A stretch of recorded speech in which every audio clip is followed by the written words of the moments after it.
gotten emails today. Do I know it's working? All right, we did our sticks. I over at We will reconvene this meeting for lunch, from lunch. First on the agenda is department head meeting, but before we go into that, I just wanted to address one thing from this morning. There was quite a lot said about the county attorney, and she was on the agenda to retain a special prosecutor. I want to remind everyone in this room that everyone needs to be treated equitably. We need to look at treating everybody fairly and not giving special treatment to one over the other. We don't know yet what this was about. However, John Flynn, our past county attorney, also came to the commission on numerous times to retain special prosecutors. This is not new practice with this particular county attorney.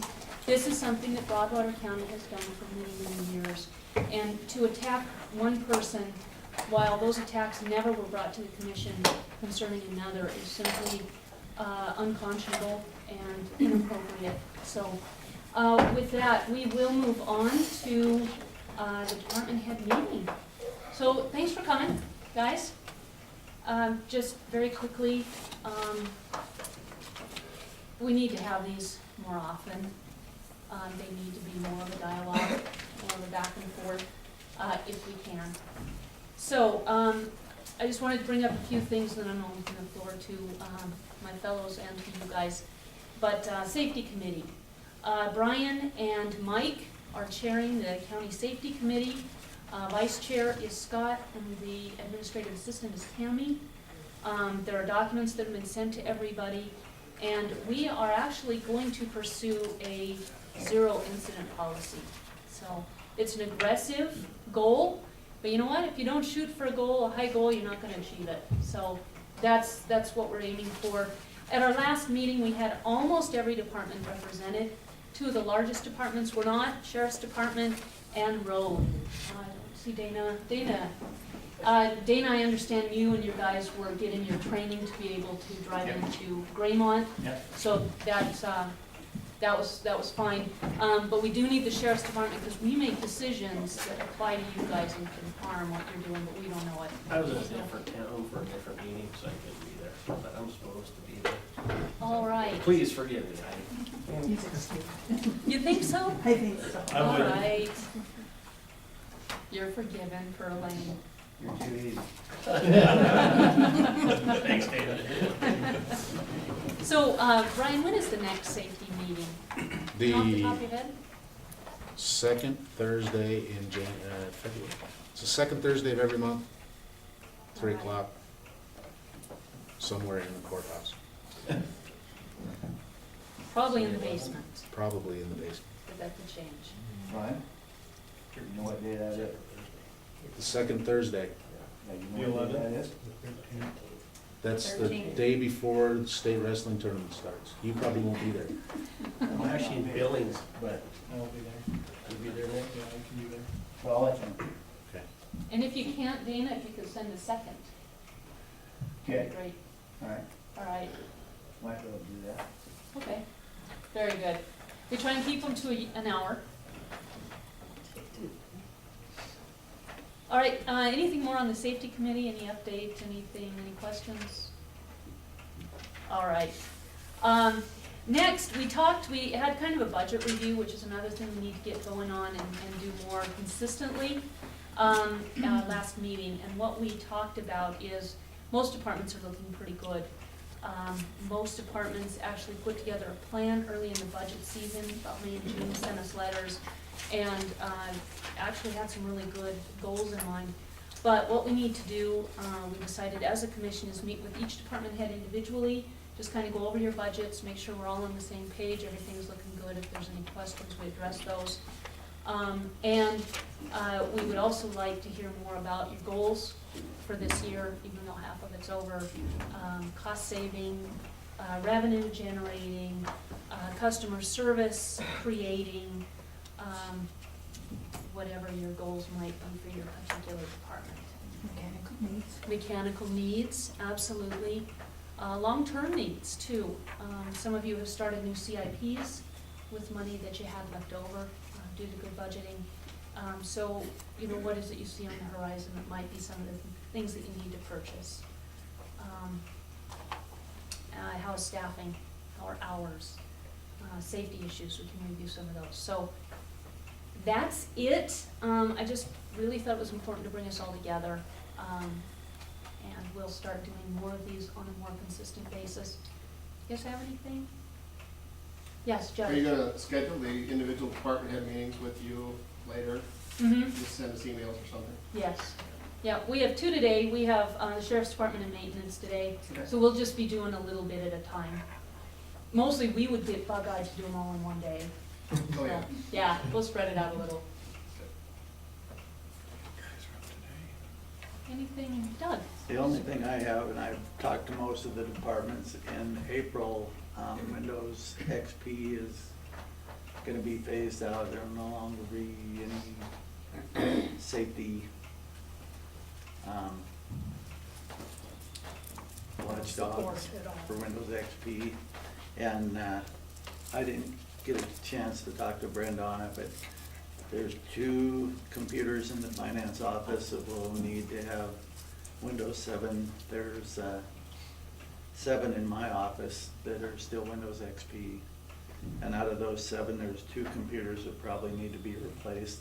They're just so old, I don't see any reason to update anything on them. They're moving so slow now that they really just need to be replaced. But anybody that has the Windows XP, before next budget year is gonna be looking at either putting Windows 7 Pro, whatever they want to put on there, or a new computer. I know for ours, the last computer I bought, I tried going to Office Depot and just saving a little bit of money and not going through Tyler Technology, and Tyler is not compatible with Windows 8. Oh, So good it has to know. be an older version than that, so buying one at a different, Staples or Office Depot, whatever, doesn't really do you much good if you're dealing with Tyler Technology, because you still have to buy the old Windows programs and change that, so. Thank you.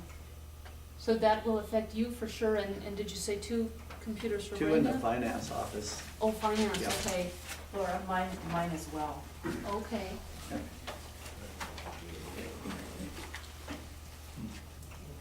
All right, thank you.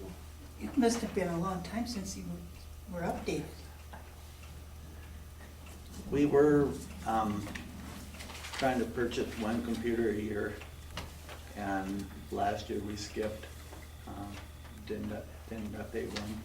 This year, the one we replaced was the one in the vault that did our flats. But yeah, most of them are XP in our office. Because you don't even hear much about 7 anymore. Everything's usually Windows 8. Yeah, and I'm not sure when Tyler will be compatible with Windows 8. I called him and asked him when Bev came on board, and we tried to replace her computer, and they had no idea when they'd be compatible with Windows 8. Everything they have is still older than that, older versions. Also, for your information, I believe Montana Votes is not compatible with Windows 8. Oh, okay, also good to know. I guess I'm a little confused because you said my name. Why would it have anything to do with my office? Well, If we had your XP, computers are Windows XP. We don't have any I Windows don't know what you XPs. have, that's why I said I didn't Oh, know what okay. you have. Yeah, okay. Montana votes. I believe they have not updated to Windows 8 yet. I'm confused. Wow.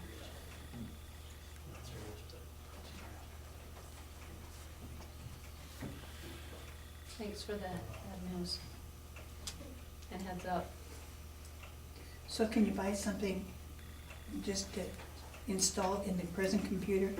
You can, it's about, I think they're about $200 for the, you have to buy the Windows disc or go online and buy it and download it. Which is fine if you have a good working computer. If you've got a slow computer or one that's old, is it wise to spend it? Right. Or, Yeah, and I know online, I think you can get the Windows operating programs that will cover 3 or 4 computers at a time. yeah. That's what we did in the commission office. We also got refurbed computers, which were pretty reasonable, and it worked very well.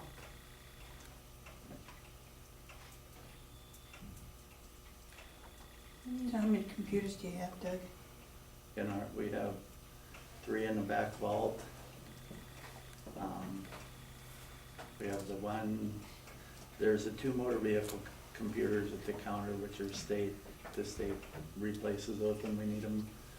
We have 1 tax computer at the counter and then 6 at the desks.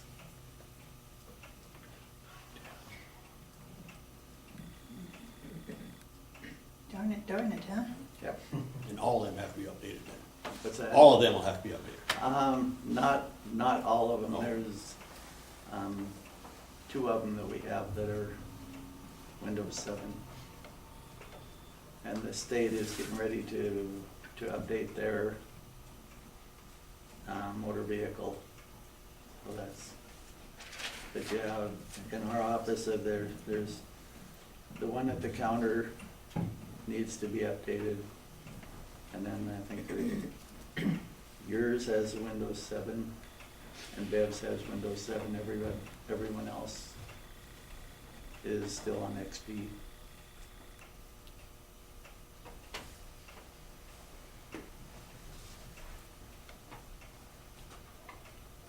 Anything else on that subject?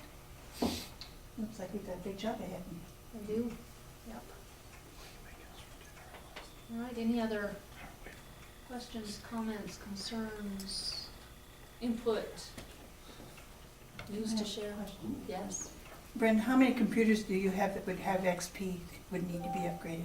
We don't have any. that I can Possibly think of. one, the Which one? Secures. That one they should supply. Yeah, they do that. The one, possibly two. The radio, What's that? the radio. Is that XP? I don't think it is. Is it? Or is it, Oh, I think that one is. So are we gonna look at doing this as a group, or do I need to continue to pursue just, updating or purchasing one for my department myself, or are we gonna try to? You don't need a new computer, you just need the programming, is that correct? Well, Or- my computer, I believe is like 6 years old or something like that, and I just recently purchased a backup unit because my computer has been acting funny, and I'm worried that I may lose my septic database and all this information that I have too on mine. So I was going to start backing it up. Well, I bought a unit, and the computer's old enough, it won't accept the software from the backup, the external drive.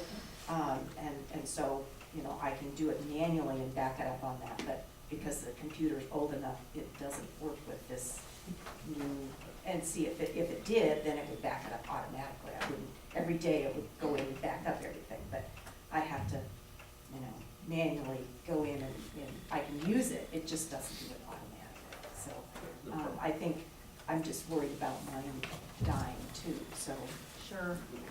We would be wise to actually come together as a group, get some kind of group discount, use our buying power. Okay, So we'll work on that and kind of keep you in the loop. okay, Keep all that of would you be in good, the loop. because, yeah, Doug come in and we checked mine, and mine's XP as well, so. It's Okay. not just the program, you gotta have the processor's gotta be updated up as well, Right, so. right. And that's probably what it is. So even if you got the software, if the processor's not good enough, it's not gonna matter anyways, Right. but, yeah. Yeah. All right. Yeah, we'll work on that as well. I just didn't know whether I should just go ahead and pursue it myself, or whether we were gonna do something to try to do it as a group. Yeah. Okay. Anyone else? Anything else? When? Since we're on computers, in October, we talked about an IT guy for the county. Any further discussion take place in regards to that? Not yet, it is Okay. still on the list of to-dos, but we haven't been able to get to it yet. Okay, Yeah. it'd be a handy little tool. You know, maybe the time is ripe right now, especially before April. So, yeah, that's definitely high up on the list. Anything else? Anything more from the commission? All right, well, thank you. for Well, I got, coming. I thought Mike come in here. Oh, yeah, there he is. The other Mike. Oh. I got a question. I wrote it down, make sure I got the right notes here now at the right places. Oh, I want a copy of the FY 2012-2013 EMPG grant and the scope of work on that. Okay. I think I can find a copy of that. It's 12 and 13. Right.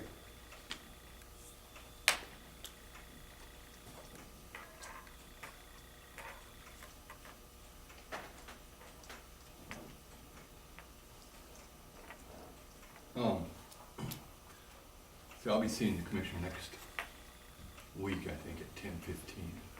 Agency update, I'll try to have that for you. Thank you, appreciate it. You bet.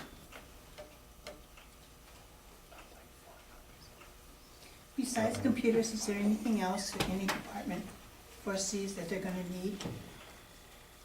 A big expense type? Place to put a cardboard baler. Yeah.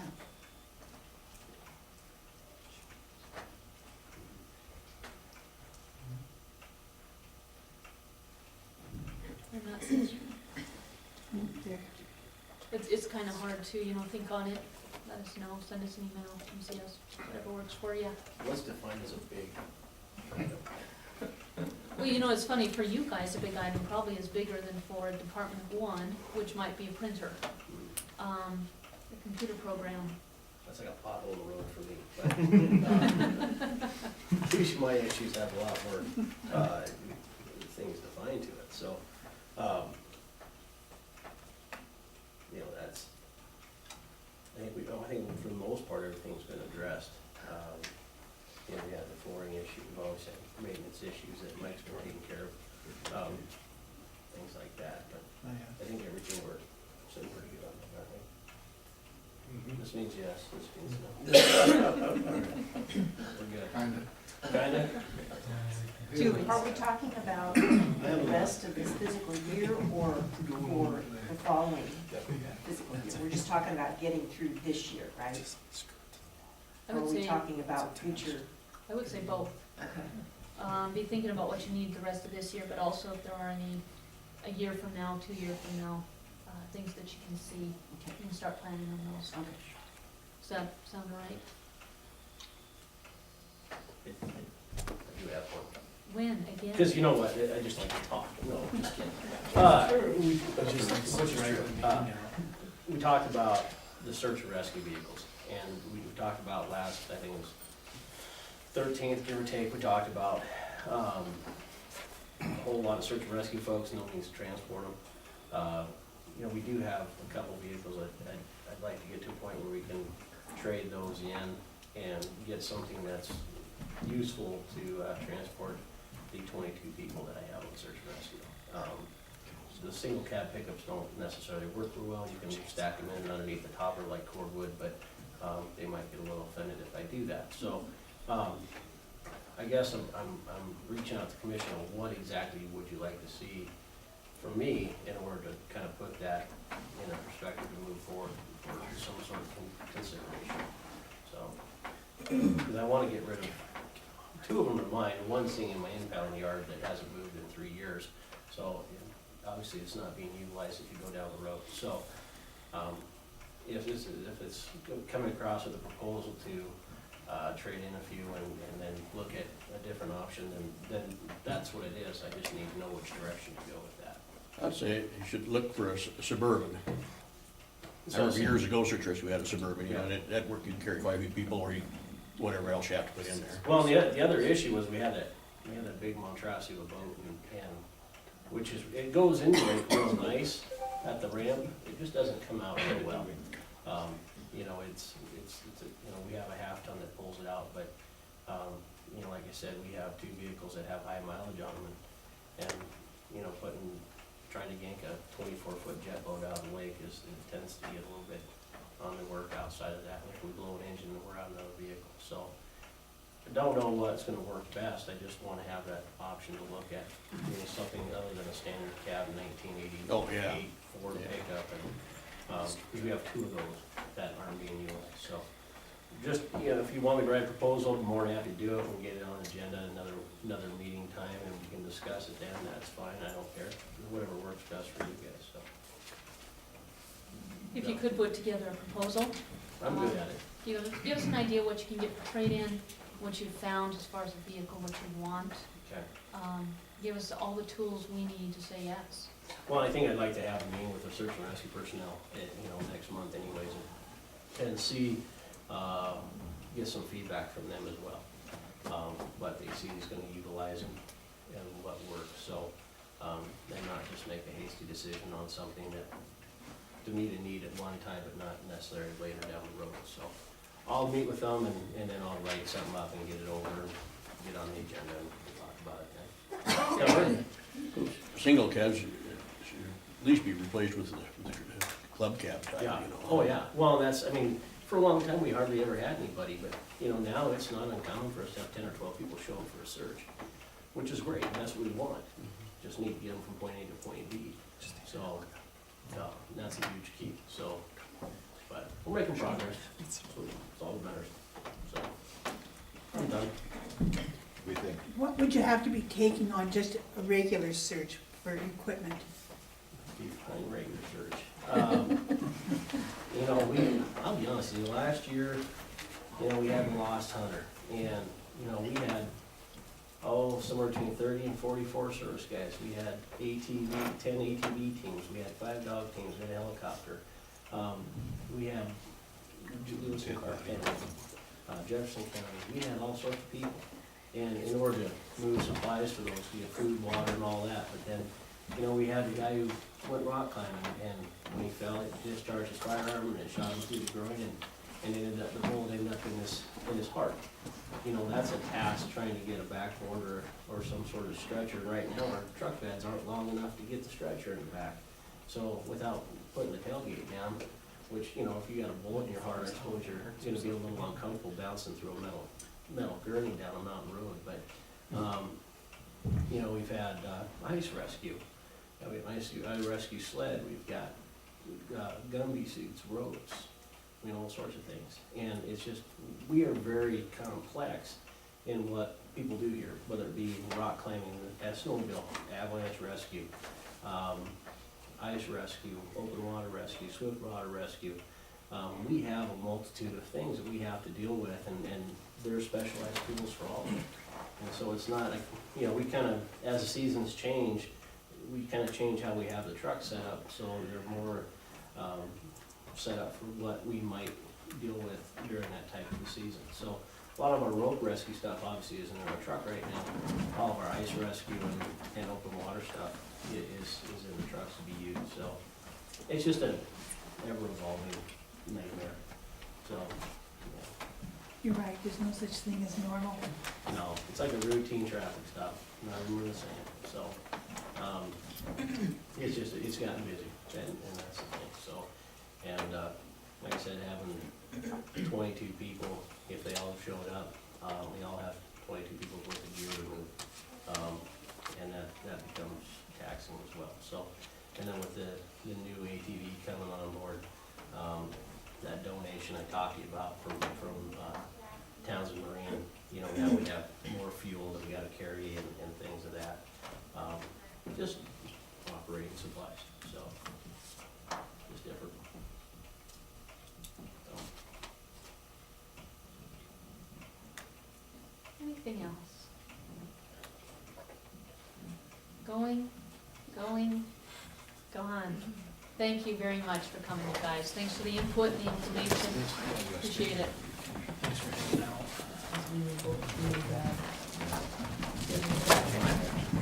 Well, you're in trouble now, mister.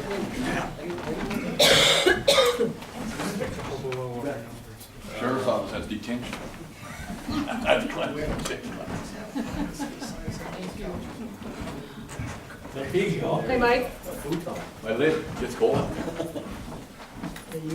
You would have felt it outside, wouldn't you? All right, Brenda Lively, Sheriff, budget review. Do you three want to come up? Sure. It's up to you guys. There's cushions on these chairs. Hey, that's a selling point. Here, we'll sit. You're gonna do most of it. Yeah, I don't think you could. It sounds like. No block, I had it a week ago. Yeah. Last week, a couple days, but some things last quite a while. You speak loud enough, we can hear you. Yes, ma'am. I like talking quiet, but Franklin, Carter, Thank you. you bet. One for each of you. Thank you. You want me to go first there, sir? Okay, I'll make mine short and sweet. This is, same thing we talked about on the 13th of January, in regards to what the current quarter budget is or isn't.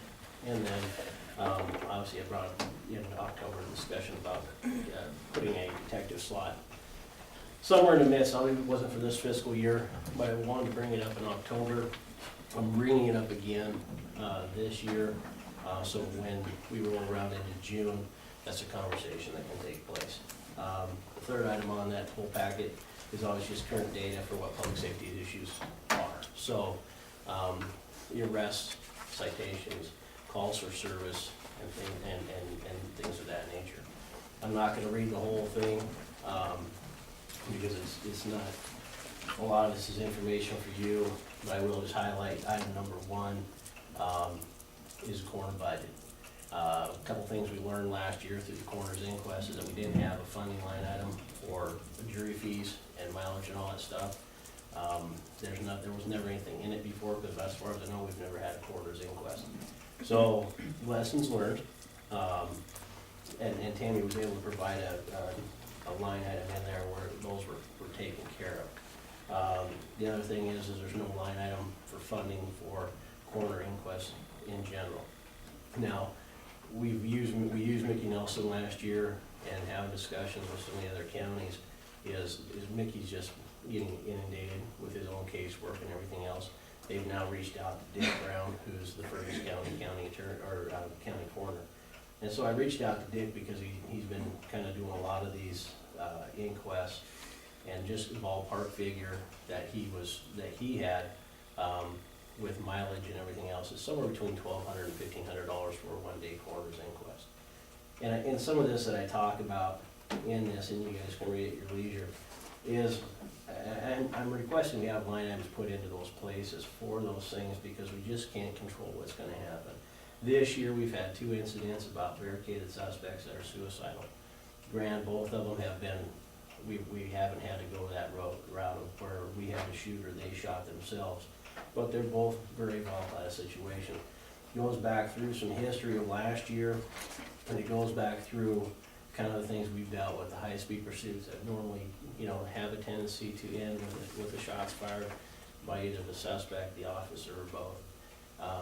Obviously, we have a huge issue with officer-involved shootings in the state of Montana right now, so it's not something I don't think it's not gonna happen. It's just a question of when. So I'd like to be prepared for that.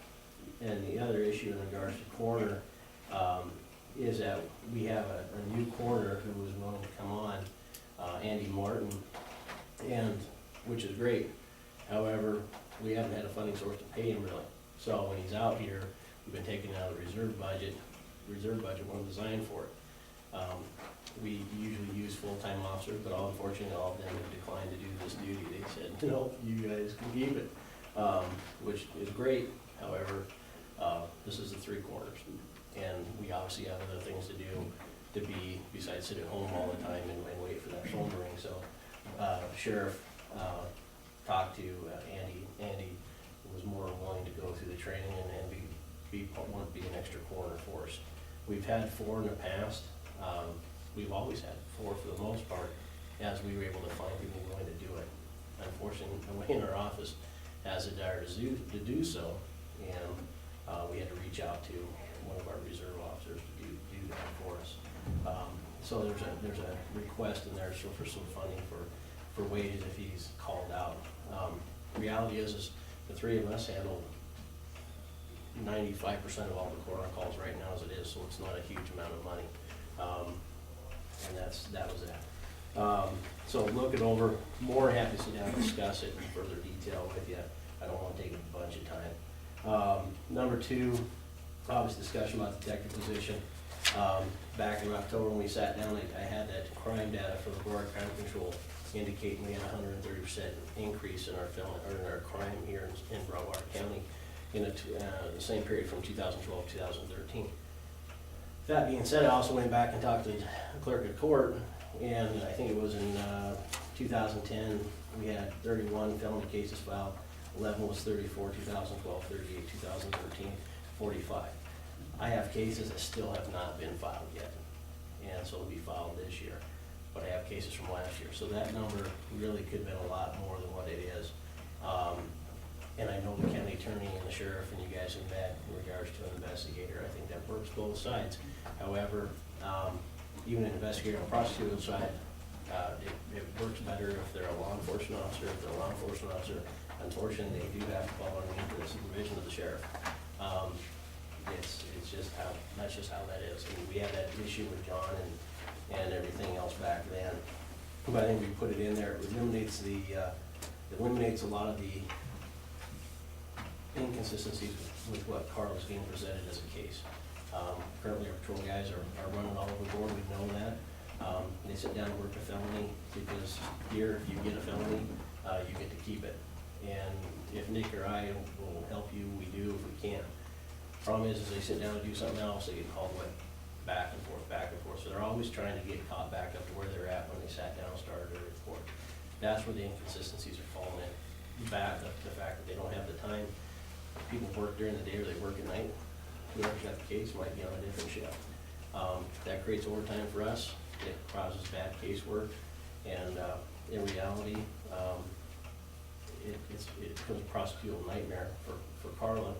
And when that happens, we see reduction in crimes, we see reduction in cases, and we see people who should be locked up running around on the streets. And so part of my request is one to, is obviously, let's work at making that happen. I can't take a reduction in my patrol staff, we don't have that.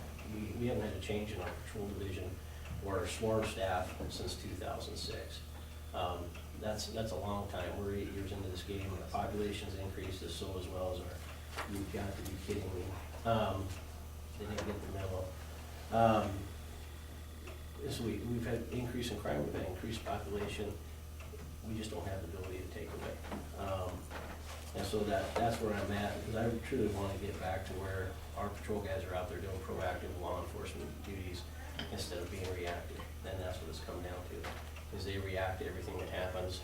That proactive community policing has failed to happen in the last few years just because of the workload that's come in and the stuff that we're entailed with trying to get this done. So, and like you said, at the end, item number 3, obviously just current data, just for the last 4 years, calls for service bookings and citations, and a short little narrative just to kind of tell you what things have happened and why.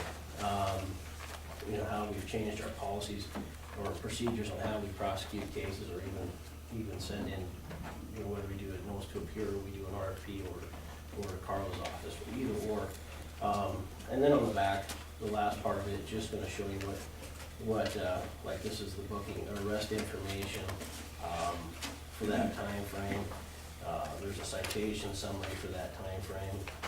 Scott's notes to me, horse sales, right, and then there's an email from Val in regards to felony court cases. And then it also shows that there's a list of the court cases that are, that have been filed in district court in the last 3 years. I think Audrey's stuff that she sent was 2011, 12, and 13. So that's what I have. Anybody's got any questions of me or for me? so, I believe that investigator should be an officer and under the direction of the sheriff. And I've always felt that way. It's one of those things, you know, it can work in conjunction, but every detective that I know is attached to the law enforcement agency that they're with. And I think that's always a good thing. And there's a one-on-one, you know, ways to, my vision of it is a non-uniformed officer who wears a tie, a button-down shirt, and slacks. And you work Monday through Friday, business hours, and if you need to get called out to a serious crime scene, then you get called out to a serious crime scene. But if they're there and involved, they have all the tools, they can get everything. I think the words I used was complete, consistent, what else I put in there? What else is there? But if they're there Monday through Friday, they can also work with the county attorney. Yeah. Yeah, and I think I think that dialogue of, I'm here to help you develop a case that you can prosecute. You tell me what you're looking for, then I can make sure that happens. And in that same note, that detective would then come back and say, okay, this is what I'm needing from you guys when you do your initial reports or what have you. I think it's a good way to bridge a gap, so to speak, between patrol officers and prosecutors on what they need and what and why. You know, I will be the first one to say that I can tend to be defiant in some aspects, and I think that's where there's some. We both have different jobs. One's prosecute the law, and the other one's to enforce it. And I think that's where a lot of conflict does tend to take place. I think putting us in there, we're gonna bridge that gap and everything should move a lot more smoothly and everybody gets exactly what they need. We need to get the bad guys off the street and the prosecutor needs a good useful piece of casework that he or she can prosecute. And then it goes back to community safety at the end of the day, so. And that officer's just one more person if you need someone, there's an emergency, or somebody's 2 or 3 are disabled or sick or whatever at the time, and there's emergency, you've got that person. And by working with it closely, it'd be a good understanding. Yeah. And I think, you know, I think it'd just be enough to lighten that load. I mean, it's one of the things we're dealing with right now is the guys, when they come off their days off, they're going, I'm done, I'm expended, I'm tired, leave me alone. And the phones get turned off and everything else, email, phones, whatever else, and they disappear for their 3 days.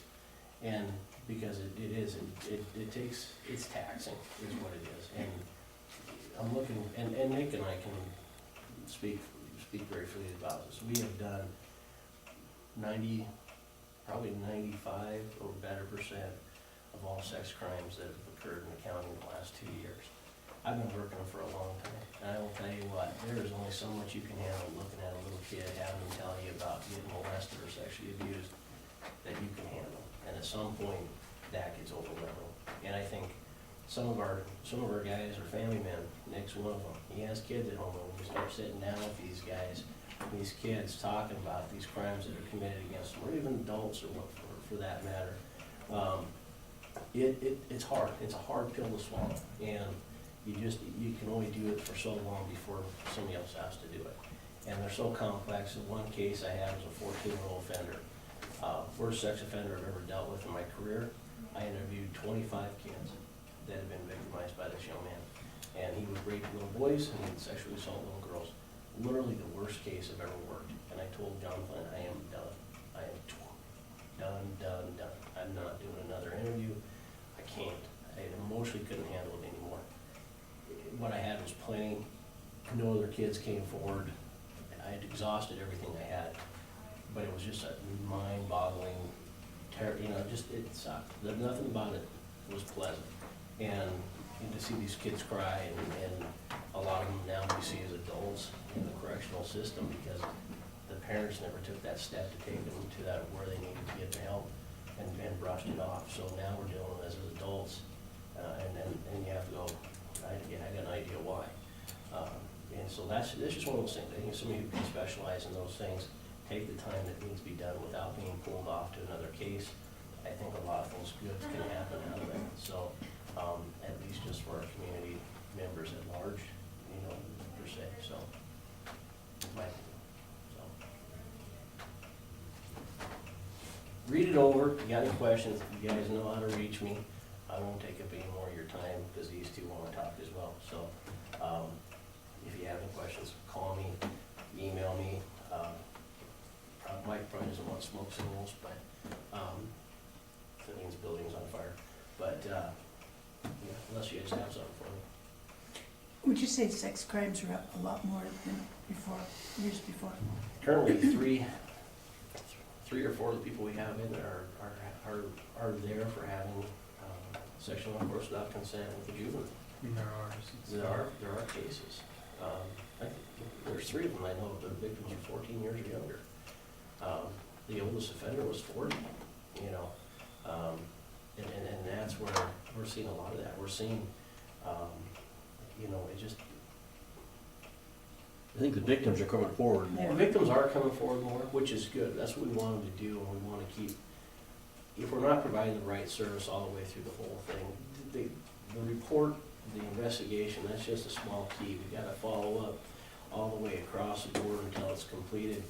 Because if we don't do that, we're not providing the total service. And I think that's where we're kind of missing the boat a little bit. Is we're getting in there and we're getting that case filed, but I think we're kind of missing some of the needs. And it's not on purpose, it's just the fact that they do get a little complex and they get moving a little fast, and trying to juggle between being an undersheriff or being a detention administrator or being a coroner or what have you. You know, we get going down the road and we get yanked away, no different. And so we try to get back on track to where we need to be to give a good service and the best service we can for a victim, and we can't, you know, because we're always seem to miss something because we're always trying to bounce back and forth in it. So, you know, I think Nick and I have done a good job with what we've had. You know, we've got accountability to our offenders. I know it's a taxing load though. Right? Yeah, you know, and the biggest thing I think that we miss out on is not just that, but, you know, our victims are young and their parents want to be informed of, you know, things going on. And I think that's one area that I know with the case that I had, I just wasn't in contact enough with the victim's mother, you know, and that's one of the, you know, Brooke did a great job in helping me out with that. But there's something about the officer getting with you and informing. That way you hear it straight from, you know, the horse's mouth. It's not the victim advocate filling in, you know. And I think adding this position would really help with the customer service, as you guys were talking about earlier. You know, that's a huge thing, you know, in all aspects, not just in the sheriff's office, but customer service is huge. And I think that would be able to, like Wynn said, it's not, we're not getting, that person's not gonna be, the only way he's gonna get pulled away is for another case. You know, it's one of those things that, their duty is strictly that, you know, and they're not gonna be pulled away for this, that, and the other, whether it's staff issues or, you know, ACLU or whatever it is, they're strictly gonna be there to investigate the crime. You know, you watch the news on TV and it just seems like nationwide, sex crimes, and then these guys that are held up in whatever building in a standoff situation. But look at the 2 robbers out of Butte. You know, they get caught in Lincoln City, Oregon. One jumps out of the car, starts running towards the officers, shooting his gun, gets run over by the officer, and the next one after 5 hours says a hell of a thing, drop me off. You know, and that is, like I said before, we as a society has grown a tolerance to this type of behavior. Columbine hit, the world stopped. Oh my God, someone walked into a school and shot kids. Now it happens all the time. You know, the next one that really got our attention after Columbine was Sandy Hook, you know, because the fact is these were kindergartners. You know, that now we're shocked in a society again. Unfortunately, the society we live in, people want a shock value. walking into a movie theater in rural Colorado and opening fire on this and people trying to watch a movie. That is the type of behavior we deal with. And we've actually dealt with a domestic terrorist right here in Broadwater County. We didn't know it at the time. We got the little alerts, but no one was there to answer the phone. Didn't do us much good. He was an Al-Qaeda member, and he was an Al-Qaeda supporter. Those things happen even here. You know, any one of these incidents this year could have been a very volatile situation. Obviously, the one on the 13th or the 7th or the 10th, I guess it was, you know, that one had all potential in the world to go south quick, fast, in a hurry. That was probably, out of 11 years of my career, that 3 hours probably was the most intense 3 hours that I had. And, you know, and then the next Friday we had another call, the same situation, you know, so it's happening more, and those, I told Wynn, I said, I don't know if I can do this much longer with these type of situations going on, because I do have a young family, you know, those situations are happening a lot, and we just, it's gonna be the norm, unfortunately, especially dealing with mental health, people with mental health issues, people with post-traumatic stress disorders, things of that nature, just bad economy, whatever it is, busted up marriage, alcoholism, whatever it is, any excuse under the world gets a barricaded person with intentions of harming people or themselves. And that's just a sad thing. No, I think, yeah, I mean, I don't know how to fix it. I mean, I think at a state level, they're trying, you know, suicide prevention review committee. You know, that's great. We can look at numbers all day long, but we still can't figure out what causes a person to pull the trigger or jump off the building. Until that happens, that's a new project that's gonna take, you know, Carl Rogstad. He's been in that for 6 years. Now we have a review committee, hopefully, and a group that can work together to find a common element that might help out with suicidal tendencies with folks. Mental health has always been a huge issue. Trying to find a way, because for some reason, the state of Montana doesn't feel like that we need to put as much into mental health as other states do. Services are poor. I look at mental health as being a long-term situation, or it could be a short-term. Most of the short-term situations are the ones we deal with. The long-term situations where people have things, bipolar, schizophrenia, or something like that, there are services out there that those people have an option to get into more relevantly than like the situation on the 17th. This gal, she was doing a lot of short-term stressors, a lot of short-term mental health issues due to some family deaths, and then just some decisions that she's made. And that caused her an overload. And that overload caused her to then barricade herself in the house, threaten suicide, wasn't gonna go back to jail, wasn't, you know, who knows where that would go. Unfortunately, we have a history with her. She's been known to use an axe. She's tried to run over an axe with a car. I got in a pursuit with her at 110 miles an hour all the way to Butte. We have a history, and she has a violent history to go with it. So whatever that goes. So a lot of short-term stressors and those short-term mental health things, as I'd like to call it. You know, those are things we're dealing with on a regular basis. Obviously, the drug world out there, bath salts, spice. I mean, we're seeing all these synthetics and all these man-made things that our people are taking, and they're affecting them in adverse ways, and we're seeing more violence attached to it. And like I said, obviously, law enforcement related shootings and deaths, even within the state of Montana, had tripled this year because we've had a ton of them.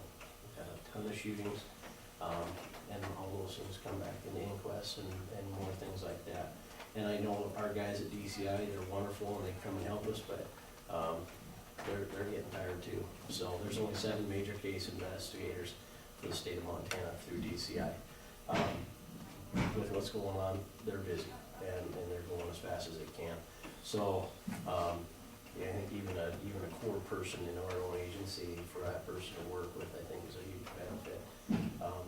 And opening up those avenues of communication across the state would benefit. So It's just headed the right direction. yeah. So, continually doing what we're doing, and obviously it has caused some problems with county attorney not liking certain things with casework.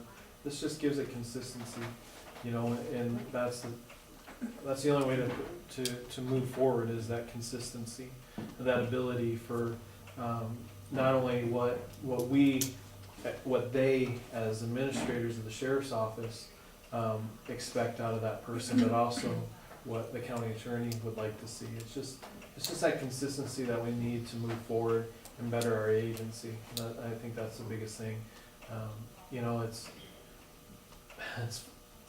frustrating and funny at the same time, you know. It's always, you know, we need this, you know. I'm sure you guys are so sick and tired of people, we need, you know. Unfortunately, you know, it is something we need. You know, it's one of those things that, if we could get by without it, we wouldn't be here today. You know, that's just it. We've tried, obviously, and Wynn and I, little kid crimes really bother me. The last sex crime I had, really bothered me. She was young, and I had a son about the same age, so those things bother you. They stick with you, you don't forget about them. It's just one of those things. And not that this person is gonna be bulletproof and be able to not be bothered by those situations, but it does, with three of us that could help, it does relieve some of that stress and some of that, some of those issues. And that needs to be done. Yes. You can't put that on one or two people Yeah. and not have repercussions. Yeah. Well, Human that's, beings are not Yeah. wired You're to right. do that. Yeah. I just had a request from the county attorney to get a buccal swab from my suspect on a sexual intercourse without consent. It took, 3 weeks to finally work it out to get his done down in Bozeman. You know, because I'm so busy. And that's just me working through, trying to get a hold of his attorney, which I never did succeed in that. So I had to go back through our county attorney, and she would email back and forth. So hopefully, he's scheduling that with the detectives down there, you know. But, And we deal with a lot. I mean, yeah, Brenda's case of prime example is that these are two folks that aren't even from our county. And they're here for a night.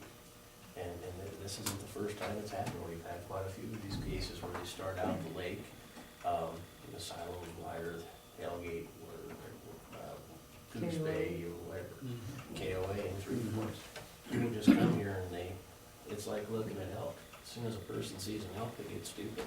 You know, if there's more than one elk, it's even worse. Good gracious. I mean, amazing how an elk will turn people into just buffoons, I guess is a better word for it.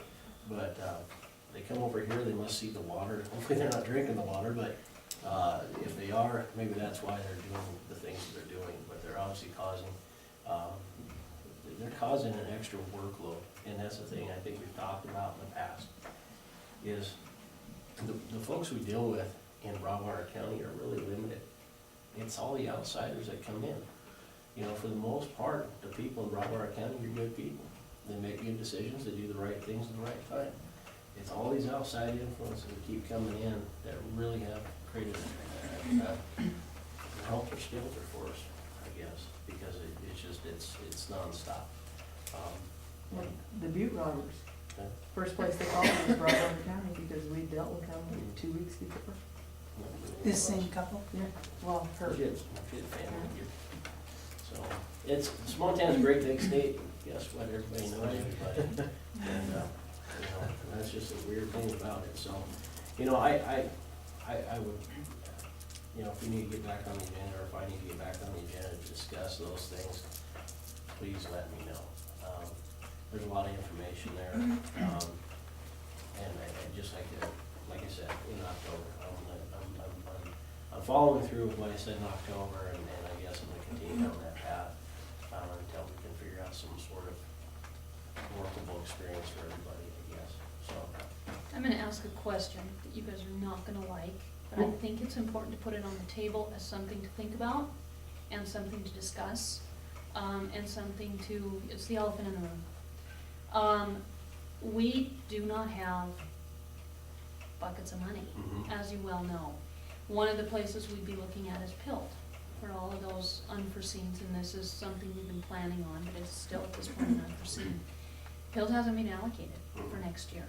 We'll be fine, because of the way we use PILT, capital expenditures, not ongoing expenditures.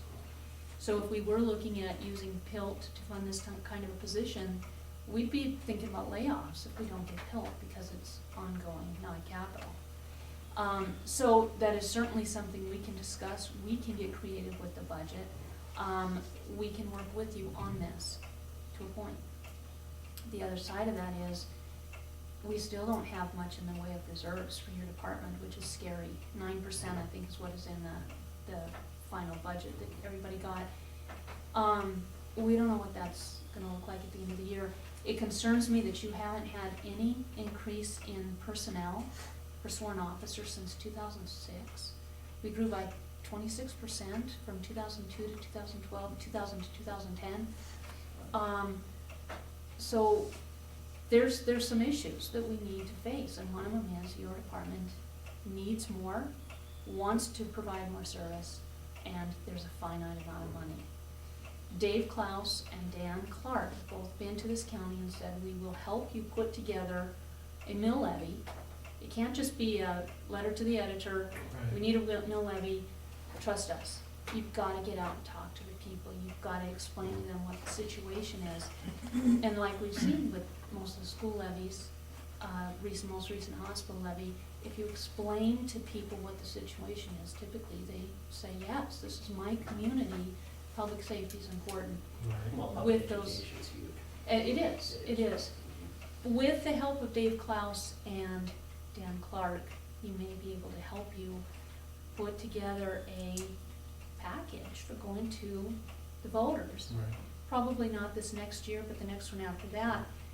But from my part as a commissioner, it would be really easy to look at this as a capital expenditure, as long as the wheels are in motion to go to the voters and explain to them the need and why it is that this is important. So just want to put that on the table as something to think about, because Yeah. unless you guys start writing grants, I don't know where any more money's Well, coming and, from. and the thing is, grants, they always have a match, you know, and they have a sunset on them, I mean, reality wise. Yeah. I mean, so that COPS grant was great, you know, they paid 100% first year, and then just continually went down until the county ended up absorbing it.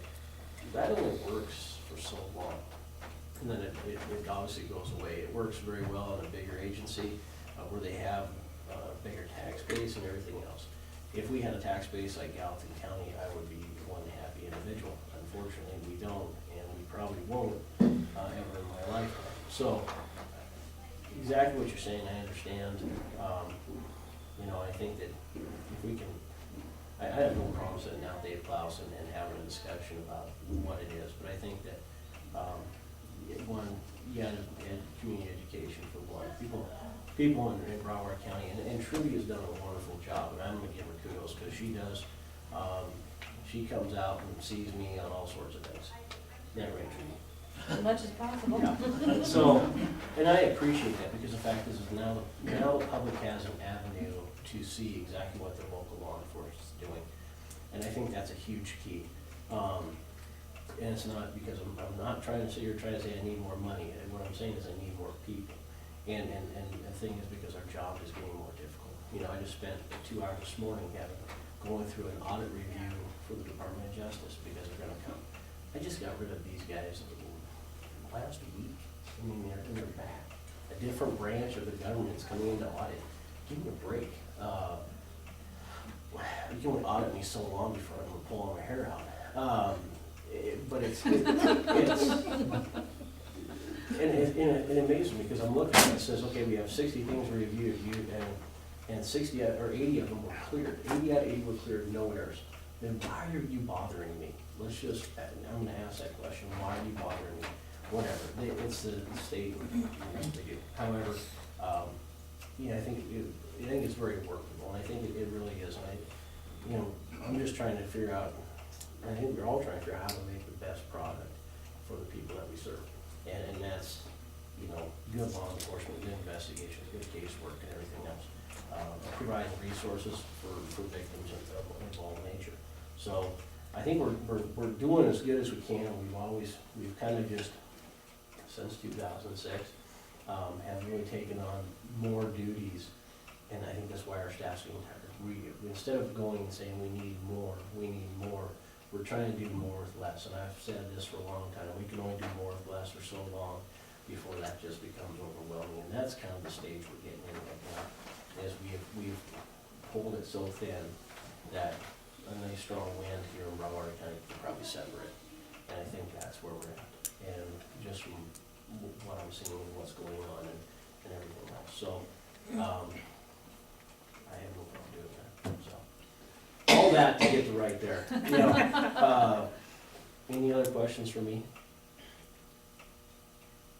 No,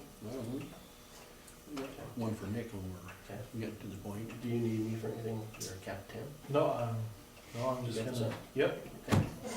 I'm gonna get out of your guys' hair. All Thank right, you thank for you. listening. If you Thanks. have any questions, give me a call, okay? All right. Or email, or text, or, I don't Twitter, so don't try that one, but, thanks, guys. I guess the question I have, Nick, is, And was it the things and stuff? oh, okay. Um, Oh, I'm sorry. no, you're fine. I do have some information for We you need to talk guys, to you. unlike my undersheriff. Thank you. Mine's a little more upbeat to begin with. No, that just hurts. Call me Negative Nancy or something. I really do want to appreciate, as you guys are aware, I was promoted to captain in 2012. In that 2 years that we've been working together, we've accomplished a lot of good things.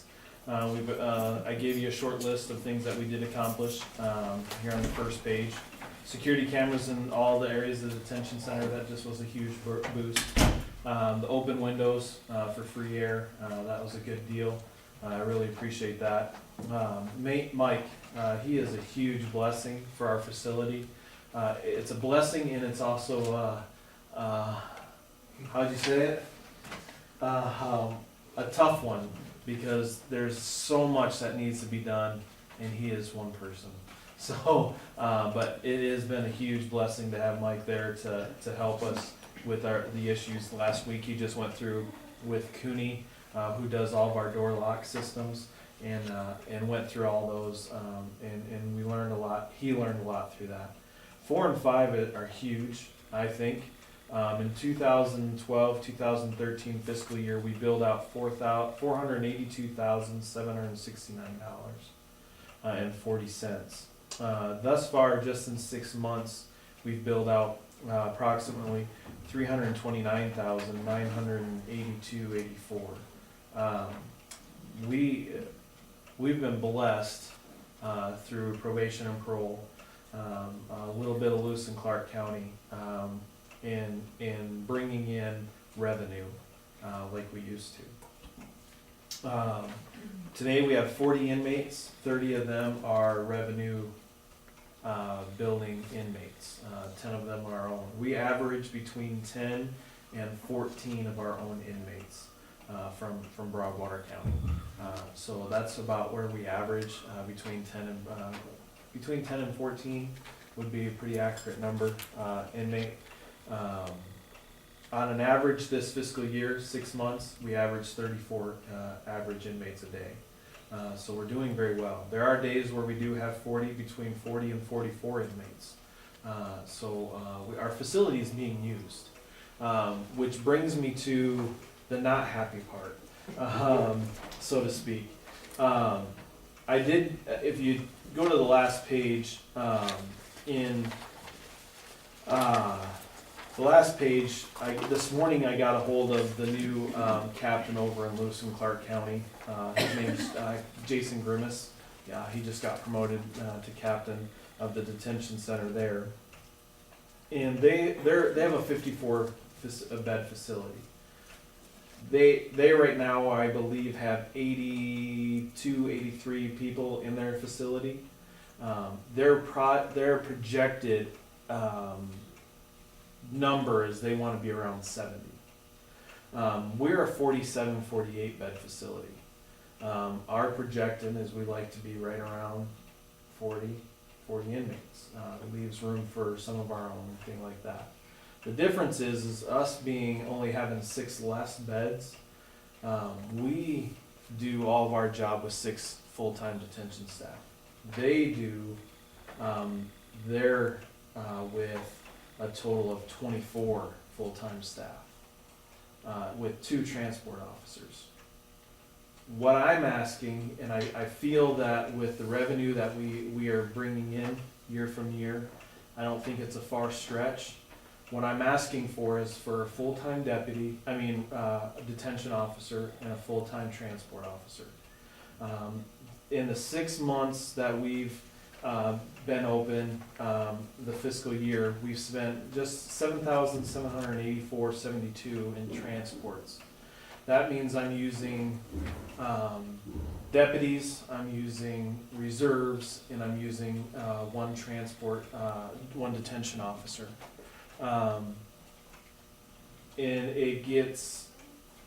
we're very willing, and I think that's part of the reason why our facility is being used.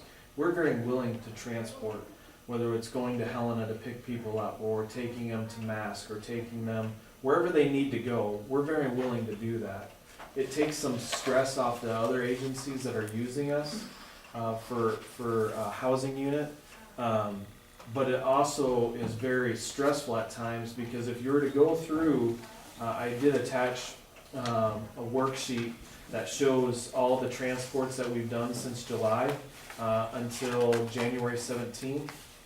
And if you look at those, some of those are 1, 2, 3 days in a row.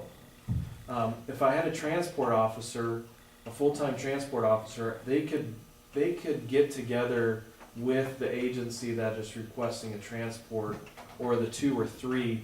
We had one that went to Sydney, and then they had to go to the state prison.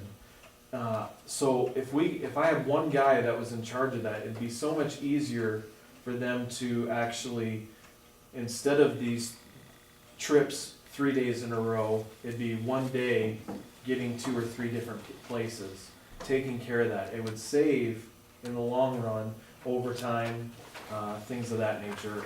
Because I use Sergeant Winslow out of the reserves. I use Reserve Deputy Martin. I use Deputy Gackle. Any deputy that's willing to go, I use them, and that gets expensive because they get paid a higher rate, and that spends money. So with the revenue that we are producing, and then granted, it's not going to be the cash cow for the next 30 years. I understand that, but I do feel that us doing a job that we definitely need at least.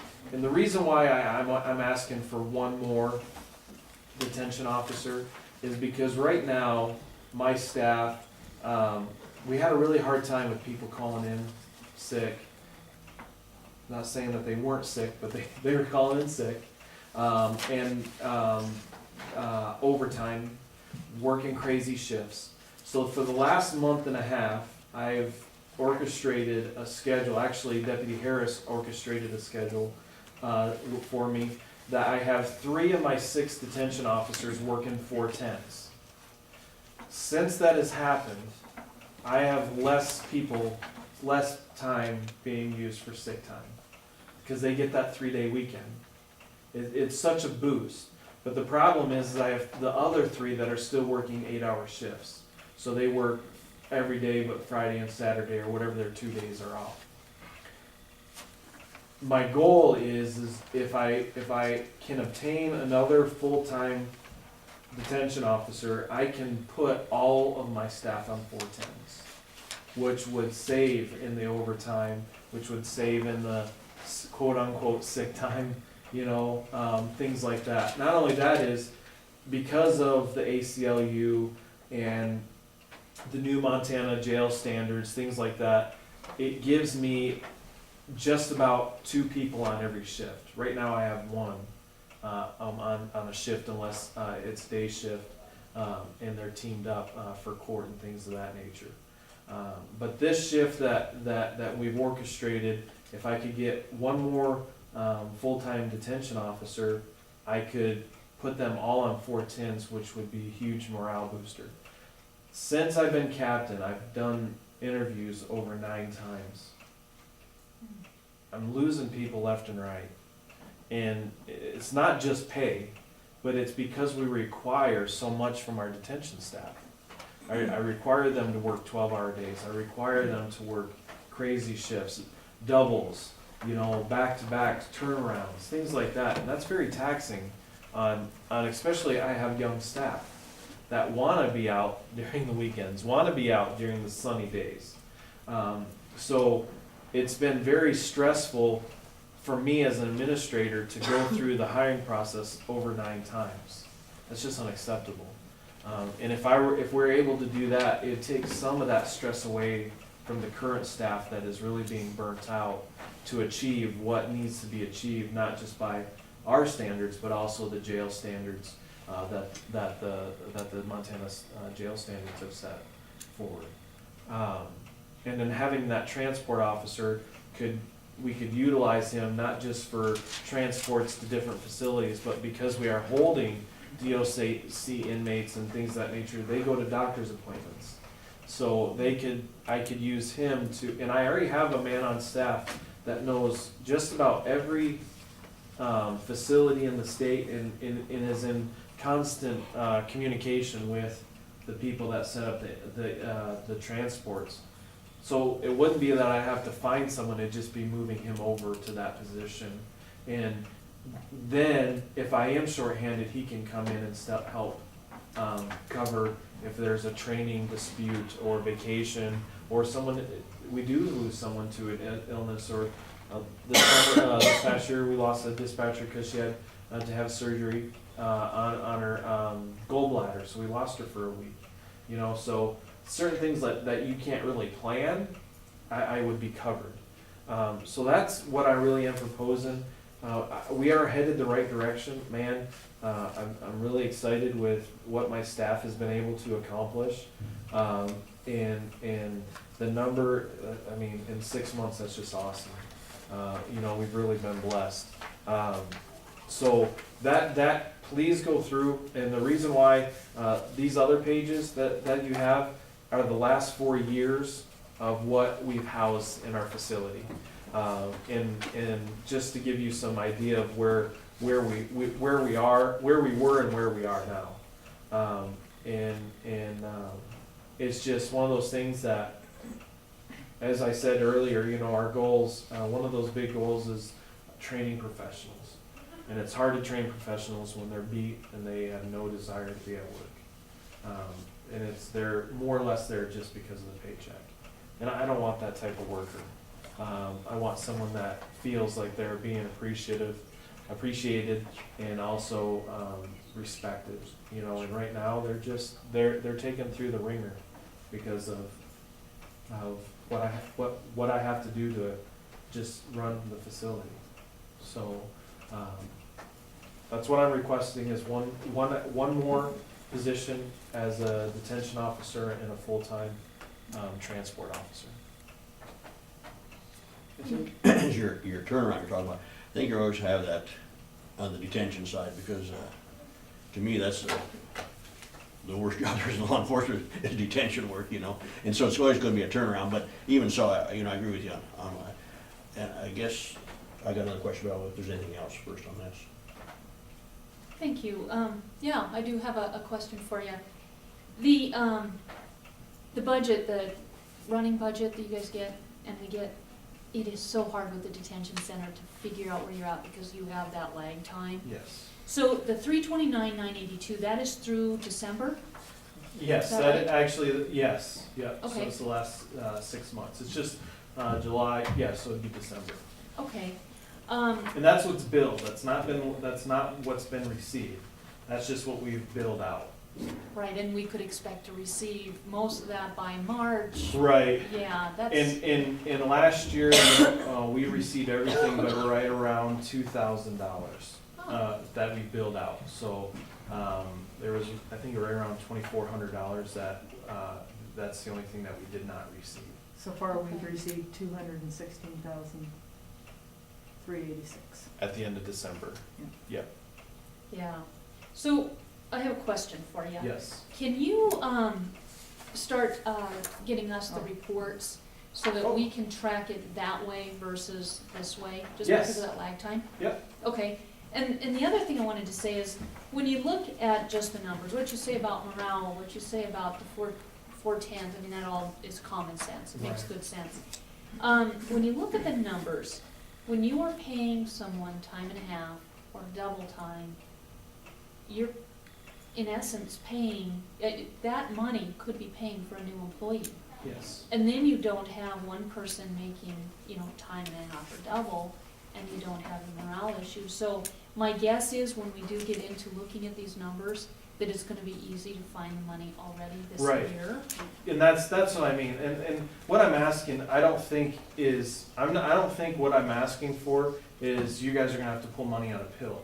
I truly believe with what we're accomplishing, I truly believe that it's in there. Especially if we, do look at different aspects, and, the only one area that probably will need some attention is our maintenance, because this is new grounds for us. It really is. I never expected to have, Mike should just have an office in my office, because he's over there so much. It's one of those things, that's the only area with this budget that I see that, okay, that might be a little stressor.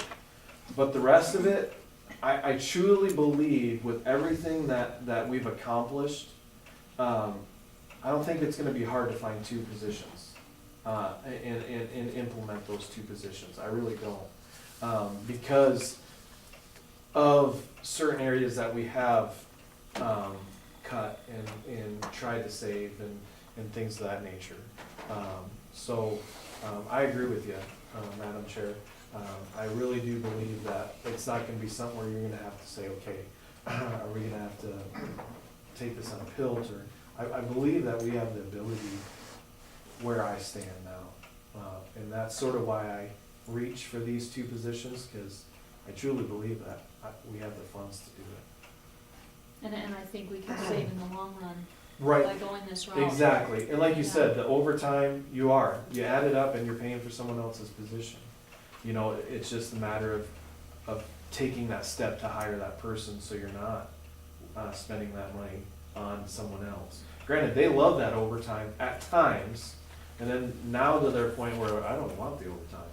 I don't care if it's double time and a half, they're just burnt out, and like you said, taking, as of December, I still have 61% of my overtime budget. Because we have this 410 thing, it really is, it's amazing the attitudes that have changed because we've gone to 410s. Well, and I don't think you can put a price tag at all on morale. No, you can't, you can't. And honestly, you're right, detention is probably one of the worst jobs, I worked it down there, it's not a very fun job. But you have people over in Lewis and Clark County, in Gallatin County, those people have been there for years. That's what I'm looking for. I want to hire someone, and I feel that we have some people down there that are gonna be here for the long run. I just need to figure out a way to reward them for that desire. And I think this route would really help that. Another question, with that Elaine kind of brought up, with the morale in cost also is interviewing 9 times in 2 years. That's costly. Oh. It costs a lot of money to hire new people. Oh, yeah, Their because training. I use Debbie, I take her time away from her. I normally, when I sit on my board, the sheriff or the undersheriff, the sergeant, it costs a lot of money just to do an interview board, not to mention all the hours of background investigation that we spend, an officer spends on re-interviewing them. So you're right, and 9 times, you're really raking in some money.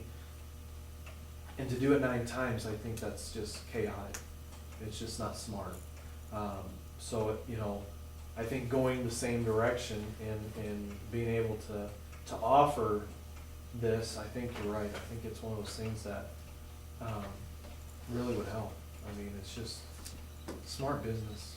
Right. Well, and it isn't Yeah. just the interviewing, it's pardon me, the training of that person. Yes. Oh, yes.